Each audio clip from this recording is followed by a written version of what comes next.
Hey, so I wanted to finish up talking about what this panel, the stuff on this panel means. So, so the 125 there means that I would, if I shot something, the shutter would go off at 1/125th of a second. I don't know how high this one goes. Let's see. Yeah, 1/8,000th of a second. I'd have to have a really good reason to do something like that. But it also goes down to 1 second and less than 1 second and greater than 1 second. So there are all kinds of effects you can pull off with the shutter speed.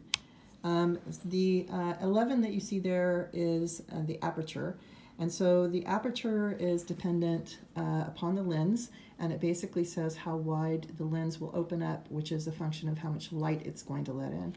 So I can change this. In this case, it goes all the way up to 32 on this lens, which means it's a very, very tiny opening, very, very little light will come through the lens, but it creates a certain look, a certain effect. And then, if I can do this, here we go. This one goes down to 4.0. Again, it's a relationship between the lens and how wide it opens up and how much light it will let in.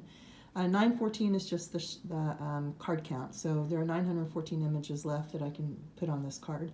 The battery's full over in the bottom left, and then you see a little scale there, ISO. ISO is a function of how much, of how sensitive that I've told the sensor that I want it to be.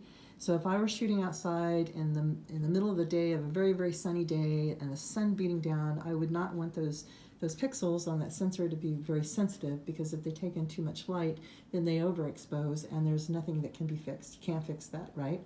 So you have to kind of have for me, it's a feel of what that should be set on.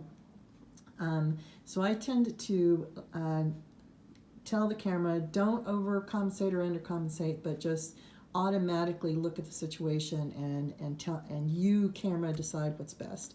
That's worked better for me. So then there are some other things that you can do, oops, on the back of the camera, that you can turn off and on the autofocus, which, why would you ever turn it off? But actually I can think of why you would, so never mind. And then whether the camera's on or off. And then we've got all kinds of little things. You should see the menu. The menu is very cool. So I can just plow through the menu and do all kinds of stuff and tell the camera lots of little things that I want it to do. And it's just a little computer in there.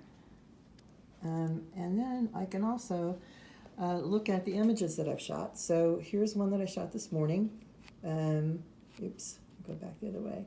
And all kinds of information. I shot this at 1/125th of a second at, I had the aperture set at 11, and I'm doing RAW. So RAW is not an acronym. RAW is, I'm telling the sensor, don't develop this for me. Don't turn it into a JPEG. Don't turn it into anything. Just take the basic raw information that you get from the light and the exposure, and that's what I want you to give me. I will take care of cooking it later, right? Because that's basically what you're doing.